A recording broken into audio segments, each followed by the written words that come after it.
네, 세 번째로는 건축가들이 설계한 교량에 대해서 살펴보도록 하겠습니다. 자, 우리나라에서는 사실 이 교량이다 그러면 이게 토목 엔지니어들이 설계하고 그들이 구조 해석도 하고 이렇게 되는 걸로 알고 있습니다만은 서구에서는 아주 오랜 전통이 건축가들과 엔지니어들이 협업을 해서 교량의 미적인 측면과 구조적 안정성의 측면을 동시에 얻는 이런 좋은 전통을 가지고 있습니다.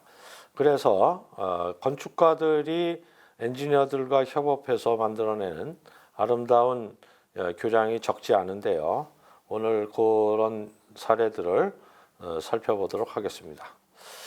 자, 첫 번째 사례는 역시 노암 포스터가 프랑스에 설계한 밀레유 바이아덕트라는 다리입니다. 굉장히 높은 주탑이 있고 그 상판을 소위 케이블 스테이드로 해갖고 뭐 구조적인 것으로만 만들었음에도 불구하고 구조적인 요소만으로도 충분히 어떤 스펙터클을 만들어내는 아주 디자인이 우수한 교량으로 지금 손꼽히고 있는 다리가 되겠습니다. 위쪽에 있는 다리는 자 하디드가 설계한 아부다비의 다리입니다. 역시 뭐 아주 임의적인 곡선으로 만든 것 같이 보입니다만은 결국 자세히 보면 이 교각과 교각의 요 스판들이 일정하죠. 그렇죠. 그 얘기는 뭐냐면 원칙을 이 다리도 지키고 있는 겁니다. 교각과 교각 사이는 최대한 넓게 하되 이 상판의 스판은 미니마이즈 한다, 최소화한다. 이 스몰 L과 라지 L과의 이런 관계를 잘 유지하고 있습니다.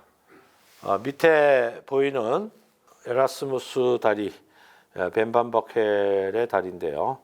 이 부분도 역시 교각 부분 자체가 비대칭성입니다만은 그 비대칭성을 다시 텐션 바로 통해 가지고 균형을 이루고 있고 전체적인 다이나미즘이 아주 돋보이는 다리라고 얘기할 수 있겠습니다. 자, 이런 다리들은 다 아주 언뜻 보기에도 굉장히 아주 독창적인 다리들이죠.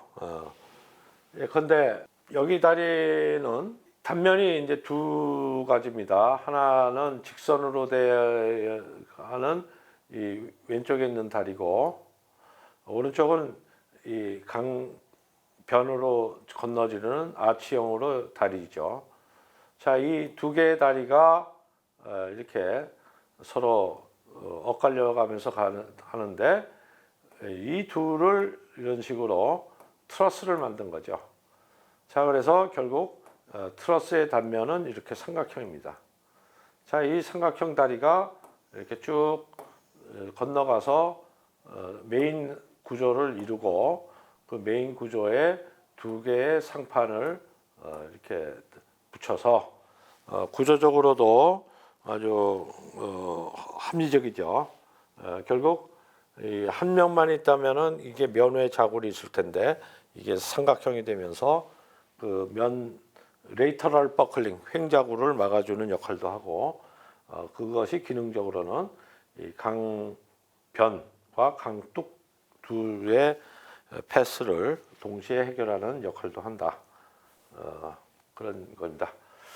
자, 이 다리는 그 오슬로 브리즈번에 있는 보행 육교입니다. 그래서 이거는 여러 번 얘기했습니다만은 텐시그리티라고 하는 인장력이 이 안에 인테그레이트 되어 있는 이런 구조 시스템을 이용해서 여기에 이 상판을 이렇게 지지하고 있는 교량이 되겠습니다. 상판이 아니라 이게 지붕판을 지지하고 있어요. 이 밑에 교량은 이 텐서그리트하고는 직접적인 상관이 없습니다.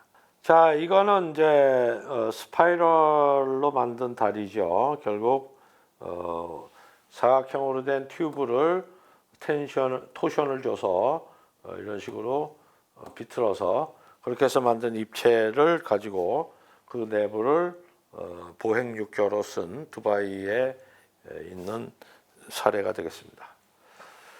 자, 이거는 싱가포르에 있는 또 보행 육교죠.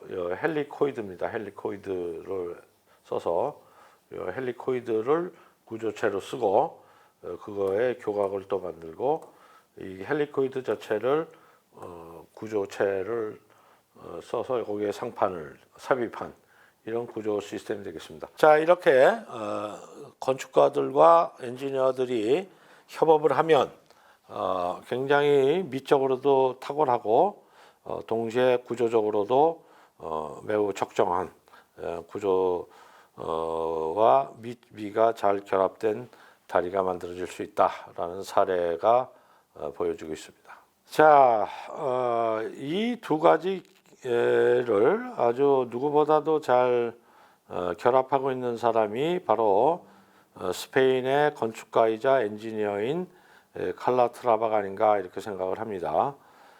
칼라트라바는 건축물도 구조적 여러 가지 표현과 구조미를 잘 드러내는 사람으로 이제 알려져 있습니다만은 특히 이제 교량을 설계할 때도 아주 독보적인 그 영역을 자기가 갖고 있습니다.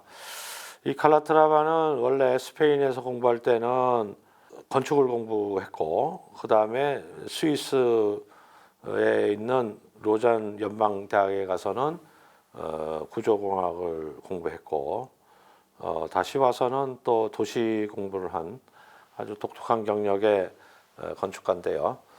역시 그 스위스의 그런 공학적인 전통에 기반한 아주 엄밀한 구조적 실력을 자기 그 디자인과 잘 결합하고 있습니다. 어떤 뭐 스페인의 그 구조와 형태를 잘 결합한 가우디의 안토니아 가우디의 어떤 DNA를 뭐 가지고 있다 이렇게 얘기해도 틀린 말은 아닐 것입니다. 자, 그래서 이 칼라트라바의 교량을 몇 가지로 워낙 많아서 이런 거를 좀 카테고리로 나눠보면 일단 이 양반은 그 아주 대칭인 것들을 별로 찾아볼 수가 없습니다. 대칭보다는 비대칭. 그 얘기는 결국 뭐냐면 밸런스를 이루는데 다이나믹 밸런스를 추구한다는 거죠. 그러니까 시메트릭인데 다이나믹 시메트릭. 그러니까 비대칭이면서도 동적 균형을 이루는 걸 이제 추구하는데 여기 같은 경우 이 페이지에 있는 것들이 인면으로 봤을 때 비대칭인 겁니다. 그래서 인면도에서 보면 한쪽 방향의 교각이 직선이 아니고 한쪽으로 누웠다든지 그게 바깥쪽으로 눕든 안쪽으로 눕든 어쨌든 그렇게 기울어져서 첫 번째 같은 경우는 교각이 이렇게 누워서 그것 자체가 누우니까 이렇게 넘어지려고 하겠죠. 그 넘어지려고 하는 전도 모멘트가 이 줄을 당기는 힘이 되는 이런 경우가 되고요. 두 번째 같은 경우는 오히려 이 막대기가 앞으로 갔는데 거기가 이 끝부분이 강력하게 붙들어서 이걸 당기고 있는 경우고 뭐 이런 여러 가지 방식으로 해서 인면의 비대칭을 이용해서 미적인 다이나미즘과 구조적인 것을 해결하는 이런 방식이 있습니다. 또 하나는 그 횡적인 축방향의 비대칭을 이용하죠. 축방향이라는 건 이 다리의 이 방향을 얘기합니다. 이 방향에서 뭔가 비대칭을 이룬다. 그러면 어떤 힘이 발생하겠습니까? 결국 토션이 생기죠. 그래서 토션을 이용해서 그걸 밸런싱을 맞추는 방법을 또 사용합니다. 첫 번째 것도 교각 자체가 교각이 아니라 위에 트러스가 한쪽이 왼쪽에서 시작해서 오른쪽으로 넘어가도록 이렇게 만들고 그 상판 자체도 휘어 있고 이렇게 해서 그 대칭성을 무너뜨림으로써 전체적인 다이나미즘을 얻고 있는 경우입니다. 두 번째 다리도 그 위에 서스펜션 이 와이어들을 달고 있는 위에 아치가 축방향으로 비대칭이죠. 그렇죠. 그렇게 해서 그 비대칭성을 이용해서 이 상판에 생기는 토셔널 모멘트가 서로 상쇄가 되도록 이렇게 만드는 겁니다. 이해하시겠죠? 그래서 이거나 마찬가지인데 축방향에서 보면 상판은 이렇게 돼서 이쪽으로 넘어가려고 하고 있고 이걸 잡는 트러스는 이 방향으로 해서 이렇게 또 넘어가려고 해서 이퀄이 되게 이렇게 한다 이런 얘기입니다. 자, 여기도 마찬가지죠. 여기에서 이 방향에 대해서는 아크가 되고 또 그것들은 이거의 무게에 의한 것이 이 방향에서 누르고 여기에서 축이 여기 있다 그러면 이 방향과 이 방향이 서로 균형을 이루게 함으로써 이것을 가능케 하는 이런 경우가 되겠습니다. 여기도 마찬가지고요. 자, 그 다음에 또 살펴볼 것들은 뭐냐면 건축물 자체가 교량화된 경우가 되겠습니다. 대표적인 게 이제 이 노만 포스터가 설계한 홍콩 샹하이 뱅크죠. 이 홍콩 샹하이 뱅크의 이 교량화 전략은 어떻게 해서 생겼냐면 1층에서부터 시작이 됩니다. 1층 자체를 이 건축가는 완전히 퍼블릭한테 다 내주는 것을 원했어요. 보통 1층이 제일 비싼 임대료 땅값이니까 점포가 1층에 오는 거가 맞습니다만은 이 건축주와 이 건축가는 아주 대담하게 도실이 1층 전체를 공중에다가 제공하고 점포가 2층에서부터 시작되도록 이렇게 만들었습니다. 자, 그러니까 1층 자체에 기둥이 없어야 되겠죠. 그래서 1층 자체가 기둥이 없도록 이렇게 만듭니다. 자, 또 하나는 뭐냐? 이 건물 자체가 굉장히 뚱뚱해요. 뚱뚱하니까 땅이 건물을 2동 짓기에는 좀 좁고 1동 짓기에는 너무 뚱뚱하고 이래서 건물을 이렇게 둘로 나눕니다. 그리고 내부를 요 둘 사이를 이렇게 애트리움으로 만드는 전략을 씁니다. 그러면 여기로 빛이 들어와야겠죠. 그래서 여기에 이렇게 반사경을 두고 이 반사경이 햇빛을 이렇게 받아서 이쪽으로 이렇게 집어넣는 그런 전략을 씁니다. 자, 그게 이제 여기 있는 요 장치죠. 여기서 햇빛을 받아서 이렇게 해서 이렇게 들어가는 장치인데, 자, 요 두 가지 것 때문에 여기도 비워야 되고 여기도 비워야 되고, 저 그런 결국은 이렇게 비워야 되고 어떻게 됐느냐? 이렇게 8개 층씩을 이런 식으로 잡아매는 결국 교량화하는 교량화해서 잡아서 이렇게 전달하는 이런 건축이 만들어집니다. 자, 이런 식으로 집안층을 굉장히 비워야 되겠다라고 할 때 이런 교량화된 건축물이 종종 쓰이게 됩니다. 여기 있는 사례도 그런 경우죠. 왼쪽 건물은 SOM이 설계한 런던에 있는 브로게이트 건물입니다. 역시 1층을 아래 그림처럼 완전히 비워두려고 하니까 기둥이 내려올 수가 없습니다. 자, 기둥이 내려올 수 없으니까 어떻게 해야 됩니까? 이 기둥은 밑으로 내려오지 않으니까 위로 하중이 올라가죠. 이렇게 올라갑니다. 여기까지 올라가죠. 그리고 위에 있는 하중은 일로 오죠. 그래서 이 강력한 아치가 그 힘들을 전부 받아다가 이 2개의 기둥에다가 전달하는 말 그대로 아치교가 되는 겁니다. 그래서 이런 거는 교량인데 건축인, 교량화 건축이라고 얘기를 할 수가 있습니다.